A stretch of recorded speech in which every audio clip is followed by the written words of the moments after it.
नमस्कार, आप देख रहे हैं इंडिया न्यूज हरियाणा में। आपके साथ अरुणम जहान शेख। बुलेटिन की शुरुआत फटाफट अंदाज में। राष्ट्रीय राजधानी दिल्ली और एनसीआर के कई इलाकों में झमाझम बारिश हो रही है। दिल्ली में देर रात से घोर गरज के साथ बारिश का सिलसिला जारी। भारतीय मौसम विभाग ने दिल्ली एनसीआर के लिए बारिश को लेकर ऑरेंज अलर्ट किया जारी। मौसम विभाग ने शाम को दिल्ली में तेज बारिश होने की जताई संभावना। बारिश से दिल्ली एनसीआर के कई सड़कों पर पानी जमा हो गए हैं। वहीं पश्चिमी यूपी, मध्य प्रदेश, उत्तर प्रदेश, दिल्ली से लगे हरियाणा के कई जिले, राजस्थान में भी भारी बारिश का दौर जारी।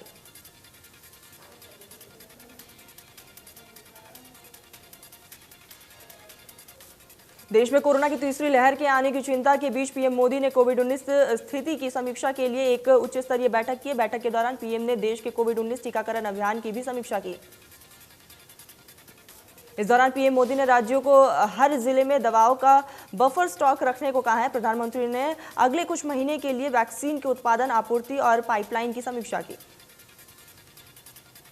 पीएम मोदी ने म्यूटेंट के उद्भव की निगरानी के लिए निरंतर जीनोम अनुक्रमण की आवश्यकता के बारे में भी बात की है। स्वास्थ्य मंत्रालय पहले ही कह चुका है कि देश में अभी भी दूसरी लहर कायम है। तालिबान की नई सरकार का शपथ ग्रहण समारोह 9/11 की 20वीं बरसी पर आज हो सकता है। 20 साल पहले आज ही के दिन अमेरिका के ट्विन टावर पर हमला हुआ था, जिसे दुनिया 9/11 के नाम से जानती है। यह हमला आतंकी संगठन अल-कायदा ने कराया था, जिसका सरगना ओसामा बिन लादेन था। उस समय अफगानिस्तान में तालिबानियों की सरकार थी।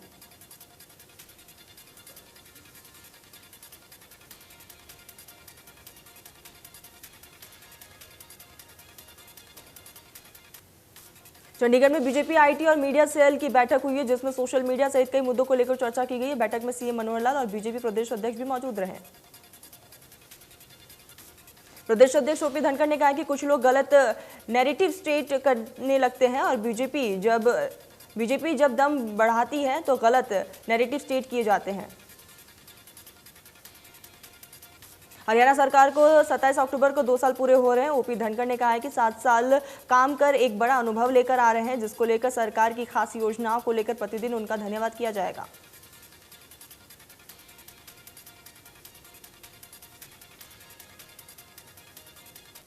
करनाल में आईएएस पर कार्रवाई की बात पर अड़े किसानों के सवाल पर ओपी धनखड़ ने कहा है कि सरकार इस घटना की जांच करेगी। जांच में जो भी दोषी होगा उस पर कार्रवाई होगी। कांग्रेस नेता किरण चौधरी ने स्वास्थ्य विभाग पर बड़ा हमला बोलते हुए कहा है कि जिले में स्वास्थ्य सेवाएं भ्रष्टाचार के चलते ठप हो रही हैं। इसके लिए सीधे सीधे भिवानी के मुख्य चिकित्सा अधिकारियों को दोषी ठहराया। कृषि मंत्री जेपी दलाल ने कहा है कि पंजाब के नेता अशांति फैलाने के लिए करनाल में बैठे हैं। अगर हम गलत हैं तो हमें सजा मिलेगी, अगर वो गलत है तो जनता उन्हें सजा देगी। जेपी दलाल ने कहा है कि आंदोलन जीवियों को किसानों से कोई लेना देना नहीं है। कांग्रेस के इशारे पर चल रहे हैं आंदोलन। नेता कांग्रेस के लेकिन जमीन हरियाणा की कर रहे हैं इस्तेमाल। कृषि मंत्री जेपी दलाल ने कहा है कि सरकार लगातार किसानों के हित में फैसला ले रही है। हम प्रदेश के किसानों के लिए जी जान से जुटे हैं। किरण चौधरी के स्वास्थ्य विभाग में भ्रष्टाचार के आरोप पर जेपी दलाल ने कहा कि भ्रष्टाचार में तो कांग्रेस की पीएचडी है और अगर कोई मामला सामने आता है तो हम तुरंत कार्रवाई करते हैं। इनेलो सुप्रीमो ओपी चौटाला ने कांग्रेस पर निशाना साधते हुए कहा कि कांग्रेस ने षड्यंत्र कर मुझे जेल भेजा है। हुड्डा सरकार ने दुष्प्रचार किया है जो इनेलो खत्म हो जाएगी, लेकिन ऐसा नहीं हुआ। कृषि कानून पर बोलते हुए ओपी चौटाला ने कहा है कि केंद्र की बीजेपी सरकार ने जो कानून बनाया है उससे हर नागरिक दुखी है। प्रदेश सरकार ने केंद्र की नकल पर भूमि अधिग्रहण कानून बनाया। उन्होंने कहा है कि हमारा किसी से कोई दोष या राजनीतिक विरोध नहीं है। अगर संगठन मजबूत होगा तो आपकी सरकार बनेगी। जब आपकी सरकार बनेगी तो सबके काम होंगे। सीसीटीएनएस प्रणाली में 100% अंक हासिल कर हरियाणा ने देश भर में इतिहास रच दिया, जिसको लेकर गृह मंत्री अनिल विज ने इसे हरियाणा के लिए गर्व की बात कही। विज ने कहा है कि उन्होंने हरियाणा के सभी थानों को अप टू डेट रहने को कहा है और हरियाणा के पुलिस थानों में पूरी तरह से सभी साधन उपलब्ध हैं। कोसली में NH-71 के पास रोहडाई मोड़ पर किसान मजदूर की पंचायत हुई, जहां 3 कृषि कानूनों के खिलाफ किसान मजदूरों ने पंचायत की। पंचायत में सैकड़ों की संख्या में किसान मौजूद रहे, जिसको देखते हुए पुलिस बल के साथ फायर ब्रिगेड की टीम और एम्बुलेंस भी तैनात किया गया। कुरुक्षेत्र में 26 से 28 सितंबर तक पल्स पोलियो अभियान चलेगा, जिसमें पल्स पोलियो अभियान के दौरान एक एक बच्चों को 2 बूंद पोलियो पिलाई जाएगी। देश में कोरोना का खतरा बरकरार, 24 घंटे में 37,000 से भी ज्यादा नए कोरोना के केस है। 310 कोरोना के मरीजों की जान गई है। 36,000 से भी ज्यादा मरीज रिकवर हुए। महाराष्ट्र में 24 घंटे में कोरोना के 4,154 नए मरीज सामने आए हैं और एक दिन में 44 मरीजों ने दम तोड़ा। महाराष्ट्र में अभी करीब 49,000 से भी ज्यादा एक्टिव केस। केरल में पिछले 24 घंटे में कोरोना के 25,000 से भी ज्यादा नए केस सामने आए। एक दिन में 147 मरीजों ने जान गंवाई है। केरल में अभी 2 लाख से ज्यादा एक्टिव केस। दिल्ली में 24 घंटे में कोरोना के 36 नए केस सामने आए। एक दिन में 52 मरीज रिकवर है। दिल्ली में अभी 400 से ज्यादा एक्टिव केस। प्रदेश में कम हो रहा है कोरोना, पिछले 24 घंटे में कोरोना के 12 नए केस सामने आए। एक दिन में 39 मरीज रिकवर हुए। प्रदेश में एक्टिव केस 500 से ज्यादा।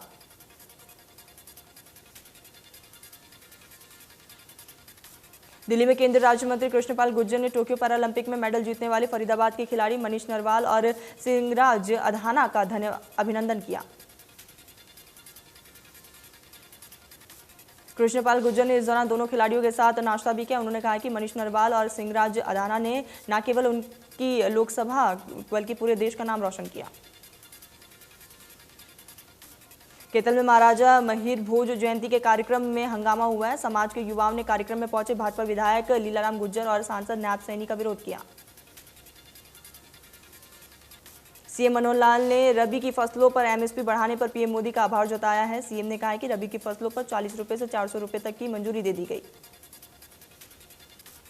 सीएम ने कहा है कि पीएम किसानों के लिए महत्वपूर्ण कदम उठा रही है। मैं किसान भाइयों को बधाई देता हूं।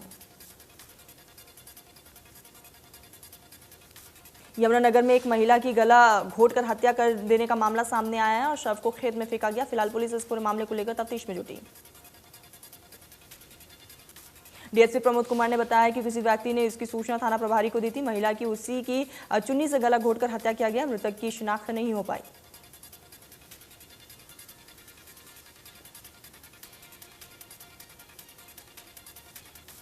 नरवाना में नेशनल हाईवे दिल्ली पटियाला मार्ग पर तेज रफ्तार का कहर देखने को मिला। कार ने एक बाइक को टक्कर मार दी, जिसमें 3 लोगों की मौके पर ही मौत हो गई। पुलिस ने शव को पोस्टमार्टम करवाकर परिजनों को सौंप दिया। कार को कब्जे में लेकर फरार चल रहे आरोपी की तलाश में जुटी। फतेहाबाद पुलिस ने नहर में डूबकर अपनी पत्नी और बच्चे को मरने वाले व्यक्ति को गिरफ्तार कर लिया। पूछताछ में आरोपी ने अपना जुर्म कबूल लिया। आरोपी मनोज ने जानबूझकर कार को नहर में गिराया था।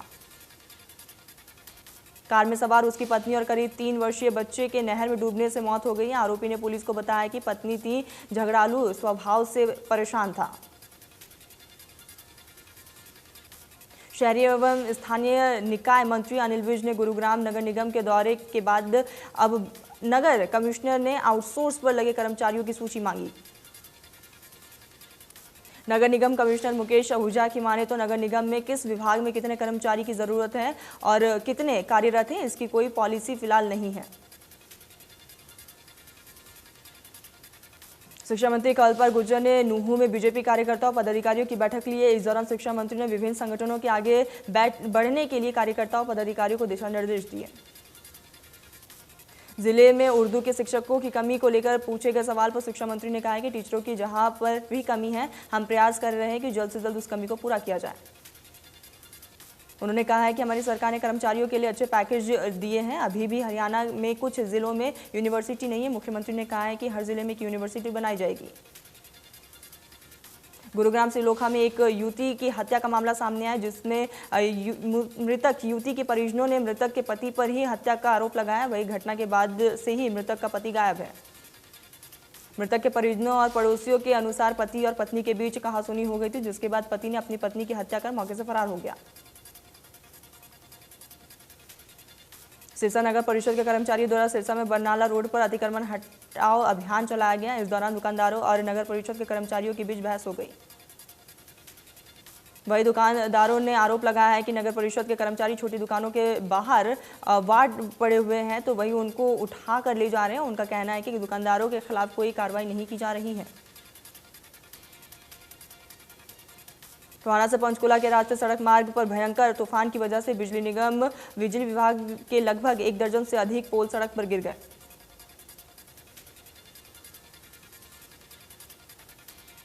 बिजली निगम के कर्मचारियों के सुस्त रवैये के चलते लोगों में रोष देखने को मिला। वहीं मीडिया के कैमरे के सामने बिजली निगम के किसी भी कर्मचारी ने कुछ नहीं कहा। पलवल नगर परिषद में सफाई ठेकेदार की लापरवाही के चलते शहर में जगह जगह कूड़े का ढेर लगा हुआ है और अल्हापुर गांव में के पास राष्ट्रीय राजमार्ग पर लंबे समय से कूड़ा का ढेर लगा। इससे पहले गांव फिरोजापुर स्थित कूड़ा निस्तारण केंद्र में शहर का कूड़ा डाला जा रहा था और गांव के लोगों ने ज्यादा बदबू आने की वजह से शिकायत की थी। नगर परिषद की ओर से राष्ट्रीय राजमार्ग को ही डंपिंग ग्राउंड बना दिया गया है और NHAI भी हाईवे पर कूड़े डालने का विरोध कर रहे हैं।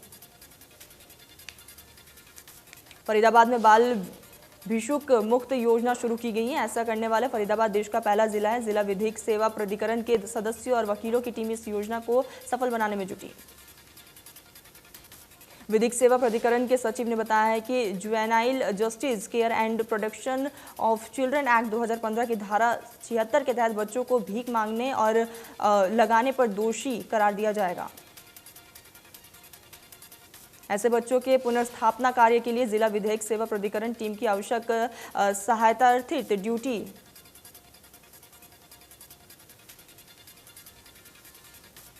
केतल जिला की अवैध कॉलोनियों की संख्या ज्यादा होने की वजह से शहर समेत चीका, कलायत और पुंडरी कस्बे में भी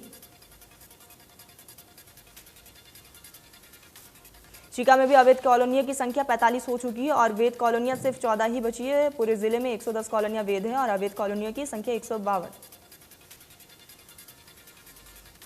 इन अवैध कॉलोनियों की संख्या तब बढ़ी है जबकि हर महीने DTP का अमला कम से कम 12 अवैध कॉलोनियों को गिराने का काम कर रहा है। गुरुग्राम में मेयर और SE विवाद में आया नया मोड़। बुधवार तक के लिए निगम कर्मचारियों ने स्थगित की हड़ताल। निगम कमिश्नर ने 3 दौरे की बैठक के बाद ये निर्णय लिया। SE रमेश शर्मा के निलंबन का कर रहे थे विरोध। बीजेपी कार्यालय में उपवास कार्यक्रम के तहत पहुंचे पानीपत के ग्राम विधायक महिपाल ठांडा के कार्यक्रम का शुक्रवार को किसानों ने कार्यालय के बाहर नारेबाजी कर और विरोध जताया। पंचकुला में आर्मी के सुरक्षाकर्मी और पंचकुला पुलिस ने एक फर्जी मेजर को गिरफ्तार किया है जो वेस्टर्न कमांड के अंदर घुसने की कोशिश कर रहा था। पुलिस ने आरोपी को गिरफ्तार कर लिया। गिरफ्तार किए गए आरोपी की पहचान गणेश पिरजोना निवासी के रूप में हुई है। पुलिस ने आरोपी को कोर्ट में पेश कर 2 दिन का पुलिस रिमांड पर भेजा। कुरुक्षेत्र में अपनी मांगों को लेकर A+ ग्रेड कुरुक्षेत्र यूनिवर्सिटी में विभिन्न छात्र विंग ने VC कार्यालय के बाहर धरना प्रदर्शन किया। छात्रों का कहना है कि मोर्सी चास में हुए करोड़ों रुपए के घोटाले को लेकर छात्रों ने कहा है कि उसकी जांच होनी चाहिए। छात्रों का कहना है कि ऑनलाइन पोर्टल में रही खामियों से कुछ छात्र परीक्षा देने से वंचित रहे। वंचित छात्रों को ऑनलाइन परीक्षा में एक बार फिर से मौका दिया जाए। हरियाणा सरकार द्वारा गन्ने का रेट बढ़ाकर 362 रुपये प्रति क्विंटल किया गया है, जिसके बाद शुगर केन कंट्रोल बोर्ड के सदस्य जसविंद्र खेहारा को किसान लड्डू खिलाने पहुंचे। जसविंद्र खेहारा ने कहा है कि अब वे पिहोवा में शुगर मिल बनवाने का प्रयास करेंगे। शुगर मिल के लिए जमीन बारे में ख्वारा ने आश्वासन दिया है कि वे सरकार से बात करेंगे। सोनीपत के कुंडली स्थित राजकीय सीनियर सेकेंडरी स्कूल में कैमरों और टॉयलेट के सामने 1 महीने से पानी भरा हुआ है, जिसकी वजह से छात्रों को काफी परेशानियों का सामना करना पड़ रहा है। कई बार शिकायत देने के बावजूद भी अभी तक इस पूरे मामले को लेकर कोई भी कार्रवाई नहीं हुई। स्कूल में कई बार हादसे हो चुके। गंदे पानी के चलते न केवल स्वच्छता को पलीता लग रहा है बल्कि बच्चे डेंगू और मलेरिया के भी शिकार हो रहे हैं। केतल के देवीगढ़ चौकी पर देशी शराब के ठेके बंद करवाने की मांग को लेकर महिलाओं ने जाम लगाया। महिलाओं ने कहा कि ठेके पर शराब पीकर शराबी यहां गाली गलौज करते हैं, जिसकी वजह से महिलाओं को काफी ज्यादा परेशानियों का सामना करना पड़ रहा है। कुरुक्षेत्र की लड़वा अनाज मंडी में धान वैरायटी 1509 का उचित दाम मिल रहा है। मंडी के आढ़तियों ने कहा है कि पिछले सालों से बहुत वाजिब दाम है। नेवी में सब लेफ्टिनेंट के पद पर लगने वाले गांव पनहेरा निवासी दीपक का घर पहुंचने पर ग्रामीणों ने स्वागत किया।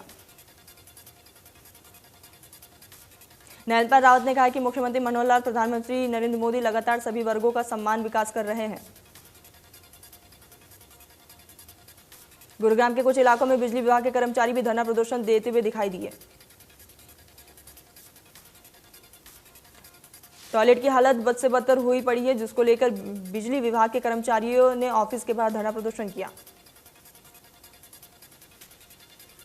सिपाही पेपर लीक मामले में कैथल पुलिस ने 2 लाख रुपए के इनामी को गिरफ्तार कर लिया है। अब तक 34 आरोपियों को गिरफ्तार किया गया। पुलिस अधीक्षक लोकेंद्र सिंह ने CIA एक प्रभारी इंस्पेक्टर अमित कुमार की टीम द्वारा 2 लाख रुपए की इनामी अपराधी मुजफ्फर अहमद खान निवासी गुलजिला रामबन जम्मू को काबू किया गया। एसपी ने बताया कि पहले गिरफ्तार किए जा चुके आरोपी जितेंद्र निवासी सिंधरा गांव तहसील भाला जिला डोडा जम्मू द्वारा पेपर और आंसर की हार्ड कॉपी मुजफ्फर अहमद खान को दी गई थी। धारूहेड़ा में होने वाले नगर पालिका के उपचुनाव पर पंजाब हरियाणा हाईकोर्ट ने स्टे लगाया। करनाल की अनाज मंडियों में धान की आवक शुरू हो चुकी है। कैथल में केलराम गांव में लगने वाले बायोगैस प्लांट का ग्रामीणों ने विरोध प्रदर्शन किया। किसानों का कहना है कि गांव की जमीन का निजीकरण नहीं करने दिया जाएगा। पलवल में प्रधानमंत्री मृत्यु वंदन योजना के अंतर्गत पलवल जिले के करीब 8,000 लाभार्थियों को 5 करोड़ 64 लाख रुपए की राशि वितरित की गई। आंगनबाड़ी केंद्रों के माध्यम से गर्भवती महिलाओं को इसका लाभ मिलेगा। राजस्थान के जालोर में बाड़मेर हाईवे पर स्पेशल एयर स्ट्रिप की शुरुआत की गई। इस कार्यक्रम में रक्षा मंत्री राजनाथ सिंह ने कहा है कि पाकिस्तान बॉर्डर से ये एयर स्ट्राइप कुछ ही दूरी पर है। वायुसेना पिछले कुछ वक्त से लगातार देश के अलग अलग हिस्सों में नेशनल हाईवे पर इस तरह के एयर स्ट्राइप बनाने पर फोकस कर रहा है।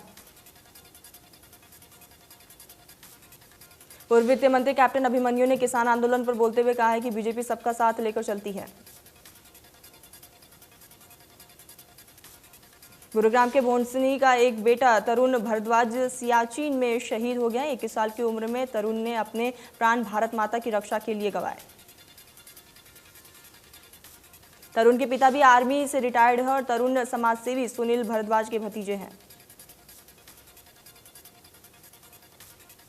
तरुण भारद्वाज की शहादत से गांव में गम का माहौल। कांग्रेस के पूर्व अध्यक्ष राहुल गांधी ने जम्मू में पार्टी कार्यकर्ताओं को संबोधित करते हुए खुद को कश्मीरी पंडित बताया। राहुल गांधी ने आरोप लगाया कि बीजेपी ने कश्मीरी पंडितों के लिए कुछ नहीं किया। राहुल गांधी ने कहा कि जम्मू कश्मीर की मेरे दिल में अलग जगह है।